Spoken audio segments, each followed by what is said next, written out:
Gym સંચાલક નીકળ્યા બંટી બબલી, રાંદેરના કાપડિયા દંપતી સાથે કરી ગયા ઠગાઈ। લાલગેટના ચાંદીવાલા કંપની થયા ફરાર। અશાનધારાને કારણે બંધ કરાયેલું જીમ ચાલુ કરવા આપી હતી ઓફર। વાર્ષિક 10 લાખના નફાની લાલચ આપી રોકાણ પેટે નાણાં પડાવ્યા। જીમનો સામાન સગેવગે કરી દઈ હાથ ઊંચા કરી દેવાયા।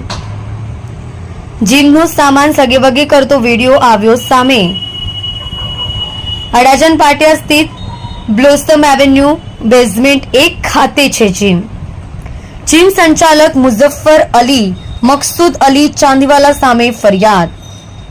બંટીની બબલી રૂબીના બાનો મુઝફ્ફર અલી ચાંદીવાલા પણ ફરિયાદમાં આરોપી।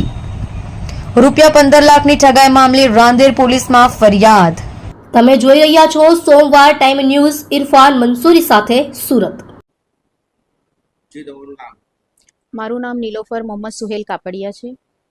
શું ઘટના બની છે? અમે લોકોએ મુઝફ્ફર અલી ચાંદીવાલા અને રૂબીના બીબી મુઝફ્ફર અલી ચાંદીવાલા સાથે ભાગીદારી કરી હતી। બોડી બેટલ ફિટનેસ સેન્ટરના નામથી એક જીમ ચાલુ કર્યું હતું।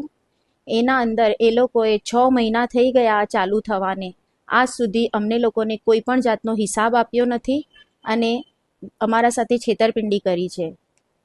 તો એ લોકોને ઉપર અમે લોકોએ ચોરીનો, છેતરપિંડીનો અને વિશ્વાસઘાતનો ગુનો નોંધેલ છે। શું ચોરેલું છે અને શું છેતરપિંડી કરી? છેતરપિંડીમાં એવું છે કે આજ સુધી એ લોકોએ અમને કોઈ પણ જાતના હિસાબ બતાવ્યા નથી। ના અમને લોકોને કેટલી ફીસ આવી છે એ બધું પોતાના એકાઉન્ટમાં છે। અને ચોરીના અંદર અમારી જે સહિયારી મિલકત ગણાય, ભાગીદારીની મિલકત ગણાય, તે હોવા છતાં એ લોકોએ અંદરથી જીમનો સામાન કાઢી લઈ ગયેલ છે।